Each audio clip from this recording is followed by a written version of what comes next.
මං අද අර ඉසිරි මිස්සක් දාලා මේ පැත්තෙන් ආවේ. පන්තියන ළමයි දෙන්නෙක් කෙනවා කුඩේ යට ඇයි එච්චර පොඩි කුඩ ගන්නෙ? ඒ කුඩෙන් ඒ දෙන්නක් ඇඟ තෙමෙන්නේ නැති වෙන්නේ යන්නත් බෑ. ඒකේ ප්‍රයෝජනය කොල්ලා දැඩි ලෙස අරගෙන තියෙනවා. හොඳට බදාගෙන තද කරගෙන යන්නේ. ඇත්තටම යනව නෙවෙයි කෙල්ල රැඳිලා එනවද කොහොමද?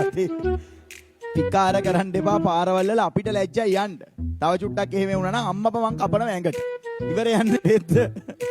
මේ පාරේ අත්තල්ලන් එන්න එපා. ඔය ලව් කරන වයස නෙවෙයි. ඒ ඉතින් වෙන රෙද්දවල්නේ. වහිනකොට අනිවාර්යයෙන්ම ගෑල් ළමයි කුඩ දෙකක් ගේන්න. තනි කුඩේ ගෙනාවන් පස්සේ ප්‍රශ්න. ඔයලා හොඳට ඉතින් ඔයලාගේ හැටිත් මං දන්නවනේ. පුළුවන් නම් කුඩේ නැතුව එනවා. මං අද අර ඉසිරි මිස්සක් දාලා මේ පැත්තෙන් ආවේ. පන්තියන ළමයි දෙන්නෙක් කෙනවා කුඩේ යට ඇයි එච්චර පොඩි කුඩ ගන්නෙ?